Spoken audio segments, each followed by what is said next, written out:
રાજ્યના ખેડૂતો માટે આજનો દિવસ નિર્ણાયક સાબિત થઈ ગયો છે।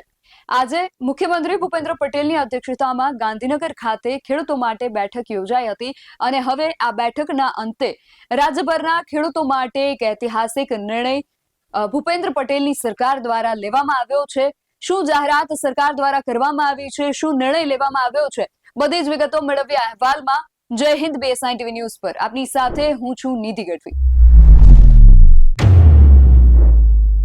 રાજ્યભરના ખેડૂતો માટે ભૂપેન્દ્ર પટેલની અધ્યક્ષતામાં આજે ગાંધીનગર ખાતે બેઠક યોજાઈ હતી અને આ બેઠકની અંદર એક મહત્વપૂર્ણ નિર્ણય લેવાયો છે। આ નિર્ણયની જાહેરાત સીએમ ભૂપેન્દ્ર પટેલે પોતાના એક્સના માધ્યમથી કરી છે। તેમણે ટ્વીટ કર્યું છે કે ગુજરાતમાં ગત 2 દાયકામાં ન થયો હોય એ પ્રકારનો અસાધારણ કમોસમી વરસાદ આ વર્ષે થતા રાજ્યના વિવિધ જિલ્લાના ખેડૂતોના પાકને મોટું નુકસાન થયું છે। આ સંદર્ભે મેં તથા મારા સાથી મંત્રીશ્રીઓએ જુદા જુદા જિલ્લાઓમાં જઈને અસરગ્રસ્ત ખેડૂતોની સાથે પ્રત્યક્ષ વાતચીત કરીને તેમની સ્થિતિ જાણી હતી। કુદરતી આપત્તિની આ ઘડીમાં ધરતીપુત્રોની વ્યથાને સમજીને રાજ્ય સરકાર પૂરી સંવેદનાથી તેમની પડખે ઊભી છે। રાજ્યભરના ખેડૂતોના પાકને થયેલા વ્યાપક નુકસાન સામે તેમની લાગણીને ધ્યાને રાખીને રાજ્ય સરકાર દ્વારા ધરતીપુત્રો માટે આશરે 10,000 કરોડના જે પેકેજ છે જાહેર કરવામાં આવ્યું છે। 10,000 કરોડના રાહત પેકેજની જાહેરાત મુખ્યમંત્રી ભૂપેન્દ્ર પટેલ દ્વારા એક્સના માધ્યમથી આજે કરવામાં આવી છે। આ ઉપરાંત રાજ્ય સરકાર જે છે એ 9 નવેમ્બરથી ટેકાના ભાવે મગફળીની જે ખરીદી છે એ પણ શરૂ કરવાની છે। આ ઉપરાંત રાજ્ય સરકાર 9 નવેમ્બરથી ખેડૂતો પાસેથી ટેકાના ભાવે આશરે ₹15,000 કરોડથી વધુના મૂલ્યની મગફળી, મગ, અડદ અને સોયાબીનની ખરીદી કરવા પણ જઈ રહી છે। અન્નદાતાઓની આર્થિક સુખાકારીની ચિંતા પોતાના માથે લઈને રાજ્ય સરકાર તેમની સહાયતા માટે હંમેશા પ્રતિબદ્ધ હતી છે અને રહેશે તેવો વિશ્વાસ આપું છું। મુખ્યમંત્રી ભૂપેન્દ્ર પટેલ દ્વારા એક્સના માધ્યમથી આ જાહેરાત કરવામાં આવી છે અને રાજ્યભરના ખેડૂતો માટે આજે જાહેરાત છે ઐતિહાસિક સાબિત થઈ છે, કારણ કે કમોસમી વરસાદ અને કુદરતી આફતોના કારણે પાકને થયેલા ભારે નુકસાન બાદ સરકાર દ્વારા ખેડૂતોને રાહત આપવામાં આવી છે।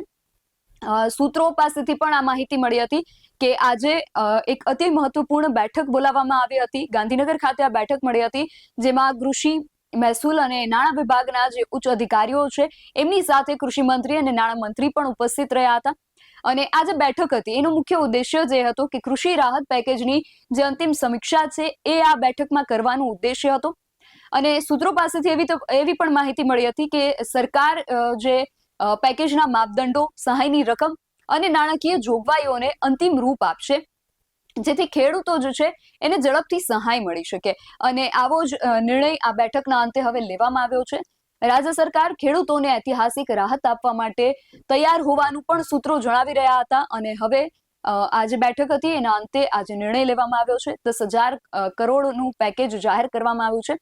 જીતુ વાઘાણીએ પણ જણાવ્યું હતું કે સર્વેનો રિપોર્ટ જે છે એ મુખ્યમંત્રી સમક્ષ રજૂ થઈ ચૂક્યો છે અને SDRFના જે ધોરણો છે એ મુજબ ખેડૂતોને સહાય ચૂકવવા માટે કેન્દ્ર સરકારને જાણ કરવામાં આવી હતી અને રાજ્ય સરકારનું જે ભંડોળ છે એ ભંડોળમાંથી પણ સહાય ચૂકવવાની જે વિચારણા છે એ પણ આ બેઠકની અંદર કરવામાં આવી હતી અને લગભગ 42 લાખ હેક્ટરથી વધારે અને 16,000 ગામથી વધારે ગામોમાં નુકસાન થયાનો અંદાજ જે છે એ આ બેઠકમાં રજૂ કરવામાં આવ્યો હતો।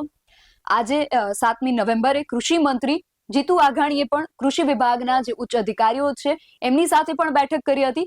કૃષિ વિભાગ દ્વારા જે પંચકામ કરવામાં આવ્યું, જેમાં ખેડૂતોને કેટલું નુકસાન થયું છે એ જાણી શકાય એ માટે આ બેઠક કરવામાં આવી હતી। હવે આ બેઠક બાદ આ રાહત પેકેજ જે છે એની સત્તાવાર જાહેરાત કરવામાં આવી છે।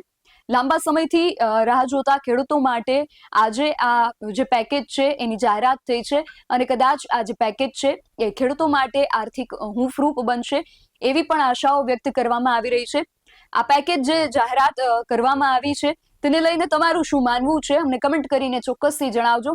આવા જ વધુ અહેવાલો સાથે મળતા રહીશું। તમે મારી YouTube ચેનલને સબસ્ક્રાઇબ કરવાનું અને અમને Facebook અને Instagram પર ફોલો કરવાનું ભૂલશો નહીં। બાકી અવનવી અપડેટ્સ માટે આપ જોતા રહો BSI TV ન્યૂઝ। નમસ્કાર।